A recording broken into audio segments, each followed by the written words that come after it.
ఓడలు బళ్ళు బళ్ళు ఓడలు అవుతాయనే సామెత ఆ నేతకు సరిగ్గా సరిపోతుందట. ఒకప్పుడు ఉత్తరాంధ్రలో చక్రం తిప్పిన ఆ లీడర్ పరిస్థితి రాను రాను దిగజారిపోతోందట. ఆయన కనుసైగలతో కదిలిన అధికార యంత్రాంగం ఇప్పుడు అసలు ఆయన్ను పట్టించుకోవడమే లేదట. ఇంతకు ఆ నేత ఎవరు? ఒకప్పుడు ఆయన చూపు పడితే చాలనుకునే నాయకులు, అధికారులు ఇప్పుడు ఎందుకు ప్రాధాన్యం ఇవ్వటం? ఈ పరిస్థితి రావడానికి ఆ నేత స్వయంకృత అపరాధమే కారణమా? Let's watch. నాడు వైభోగం, నేడు అయోమయం. విశాఖలో గంటాకు తగ్గిన ప్రాధాన్యం. పట్టించుకోని అధికారులు, నేతలు.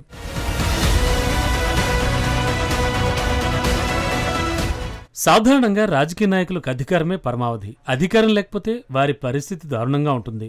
ప్రస్తుతం గంటా శ్రీనివాసరావు పరిస్థితి కూడా అలాగే ఉంది.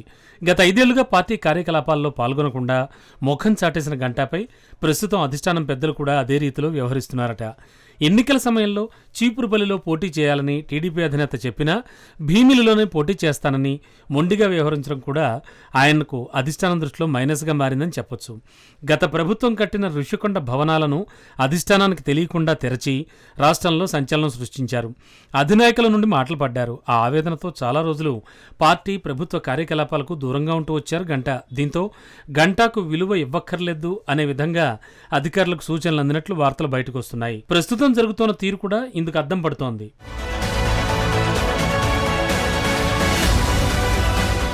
ఇక కొన్ని రోజులకు చుట్టం మంత్రి నారాయణ రాకతో మళ్లీ కార్యక్రమాల్లో చురుగ్గా పాల్గొనాలని గంటా బయటకు వస్తున్నారట. వారసుడిగా కొడుకు రవితేజను సిద్ధం చేసేందుకు సన్నాహాలు కూడా చేస్తున్నారట గంటా. ఇక ఎమ్మెల్యే పాల్గొనే కార్యక్రమాల చోట్లలో కూడా గంటా కుమారుడు రవితేజ కనిపిస్తున్నారట. దీంతో ఈ షాడో రాజకీయం ఏమిటని స్థానికులు చర్చించుకుంటున్నారట. ఇప్పటికైనా గంటా తీరు మారకుంటే రాబోయే రోజుల్లో ప్రజల్లో స్థానం కోల్పోయే అవకాశం ఉంటుందని రాజకీయ విశ్లేషకులు భావిస్తున్నారు.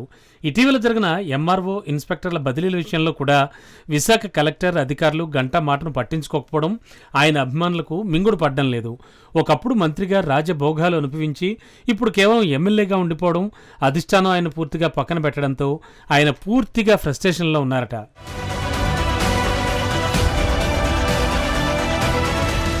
విశాఖ కలెక్టర్ ఇచ్చిన షాక్తో ఆ మాజీ మంత్రికి తత్వం బోధపడిందట. జిల్లా అధికారులకు సీఎంఓ పూర్తి మద్దతు ఇవ్వడంతో ఆయన దిక్కుతోచని స్థితిలో పడిపోయారని రాజకీయ విశ్లేషకులు భావిస్తున్నారు. చాలా మటుకు అధికార కార్యక్రమాలకు వెళ్లకుండా ఆయన కుమారుడిని పంపిస్తూ తన ఉనికి చాటుకునే ప్రయత్నం చేస్తున్నారు గంటా. జిల్లాలో ఆయన మాటకు విలువ లేదని తెలియడంతో అధికారులు కూడా ఆయన్ను పట్టించుకోవడం మానేశారట. దీంతో ఎలాగో అలా తన అనుచరుల వద్ద పరువు నిలబెట్టుకునే ప్రయత్నాలు చేస్తున్నారట గంటా. వివిధ శాఖల అధికారులను తన కార్యాలయానికి పిలిపించుకుని సమావేశాల పేరిట హడావిడి చేస్తున్నారట.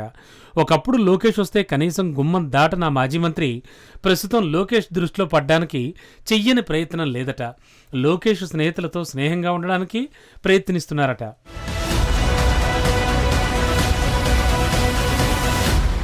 తన బంధువు మంత్రి నారాయణ సిఫార్సులతో పని చేయించుకుందామని చేసిన ప్రయత్నాలు కూడా ఫలించకపోవడంతో ఏం చెయ్యాలో పాలుపోక దిక్కులు చూస్తున్నారట గంటా శ్రీనివాసరావు.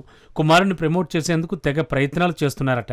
టీడీపీ అధికారంలో లేని రోజుల్లో అధికార పార్టీలోకి చేరడానికి ఆయన చేసిన ప్రయత్నాలు తెలిసి అధిష్టానం ఆయనకు ప్రాధాన్యం ఇవ్వడం లేదని రాజకీయ విశ్లేషకులు అంటోన్నమాట. ప్రస్తుత రాజకీయ పరిస్థితుల్లో ఆయనకు మళ్లీ మంత్రి పదవి దక్కడం దాదాపు అసాధ్యమేనని రాజకీయ నాయకులు కూడా అభిప్రాయపడుతున్నారు. మొత్తానికి ఒకప్పుడు ఓ వెలిగిన గంటా శ్రీనివాసరావును ఇప్పుడు పట్టించుకునేవారే లేరట. మరి భవిష్యత్తులో శ్రీనివాసరావు కంబ్యాక్ అవుతారా? గంటా మళ్ళీ గంట కొడతారా? కాలమే నిర్ణయించాలి.